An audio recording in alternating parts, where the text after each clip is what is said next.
I want to tell you a story. Once upon a time in Indian mythology, Ram, the prince of Ayodhya, was sent on a 14-year exile by his father, King Dashrath. He left for the forest with his wife Sita and brother Lakshman. Enter Ravan, the demon king of Lanka. He abducted Sita and took her away to his kingdom. He kept her in the Ashok Vatika. Ram fought Ravan with the help of Hanuman and the Vanar Sena, the monkey army. The devil king was killed and Sita was freed. Ram and Sita returned to Ayodhya after spending 14 years in exile. The people welcomed them with diyas or earthen lamps. The city was lit up in their honor. Today we celebrate this day as Diwali or Deepavali. It marks the return of Lord Ram to Ayodhya. There are also other legends associated with Diwali. It marks the wedding of goddess Lakshmi and Lord Vishnu.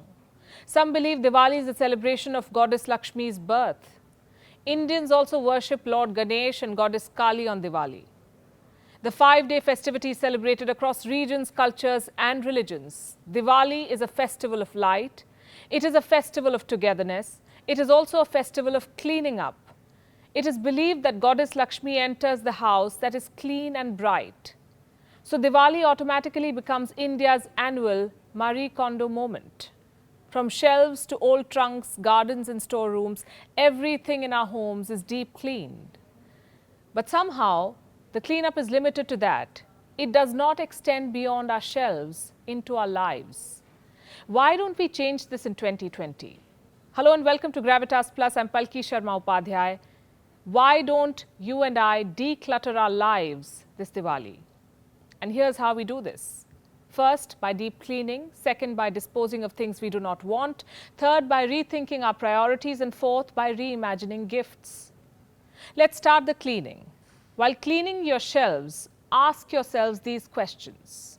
How much of what we own do we actually need? How much of what we own do we actually use? How many sets of clothes? How many pairs of shoes? How many bags? Can we do away with some of it? Declutter the wardrobe. Keep what's essential. Give away the rest, and going forward, try embracing this minimalistic approach. It will save you time, space and energy. It will also save you money. Indians spent 5,408 billion rupees on clothes in 2018. In 2010, the figure was 1,924 billion rupees. The apparel market in India grew 13.8% in FY 2018. Women's wear contributed almost 38% of it. Delhi, Mumbai, Bengaluru and Chennai were the top apparel consumers. I understand that an average Indian's disposable income has grown and more spending keeps the economy moving, but spending does not necessarily bring joy. Multiple studies have shown this. Wanting things makes us happier than having them. Let me quote from one. Materialists believe that an upcoming purchase would transform their lives in important and meaningful ways. We believe the things we buy will change our lives, improve our relationships, boost our self-esteem, make us happier. That joy is often short-lived. What stays is a hole in the pocket and another shelf occupied. We don't just do this with the things we buy. We like to acquire experiences too. Go on a holiday and click 1,000 photos. Instead of enjoying a moment, we want to save it in our camera. How many of us see our children growing up through our phone lens, documenting so much that we forget that we must cherish it too? This is the desire to acquire, to hoard things, memories, experiences. How many of us will be cleaning these shelves this Diwali? We dispose of old rugs and mats. We throw away chipped tableware, worn-out cushions. But how many of us clean up the shelf of old habits? How many of us throw away old grudges? A good place to start the cleanup is this: social media, junk the obsession. It is said to be more addictive than alcohol or cigarettes.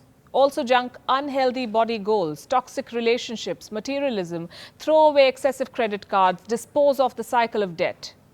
In India, credit card outstandings have grown rapidly since 2015, averaging 27% annually. Total household debt per person is more than 16,000 rupees in India. This is as of January 2019. India's household debt stands at 11.3%. The personal debt of Indians is growing faster than their income. Personal loans grew at 17.1% as of 2019. Disposable income 11%. We are spending more than we earn. What about savings? According to an HSBC survey, only 1/3 of Indians save their income regularly. This Diwali, try to clean up your finances. Diwali marks the start of a new financial year for many Indians. Rethink how you spend your money and don't scroll through online shopping platforms. It's not the best way to kill time. Retail therapy is a misnomer. Emotional buying or shopping because you're bored is not therapy, it's a waste. I should tell this to myself first, but no harm in sharing it with you too. Shop wisely and consciously. Think of the consequences, the financial consequences, the environmental consequences. Studies claim that consumer culture is to be blamed for the climate crisis.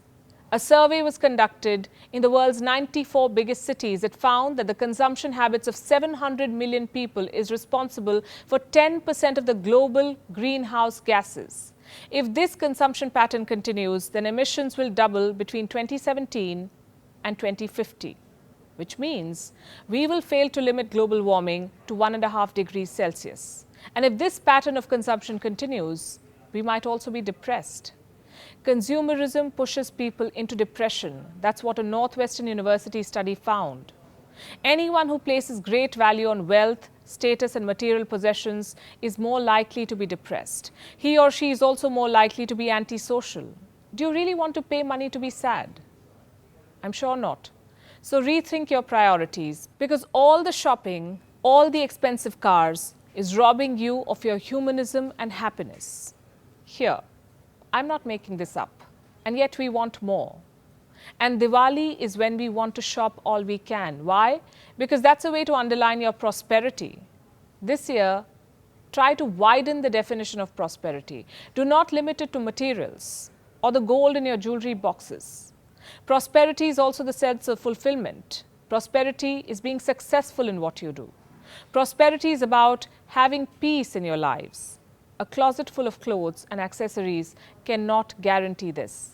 A garage full of cars cannot either. Peace comes from healthy relationships with your loved ones, with your job, your environment. Peace comes from within. But you may not be able to have that connect with yourself if your life is too cluttered with materials. Deep clean this Diwali. Revisit priorities and declutter your life. Find happiness without a bill. Gravitas Plus, co-presented by Skoda. Simply clever.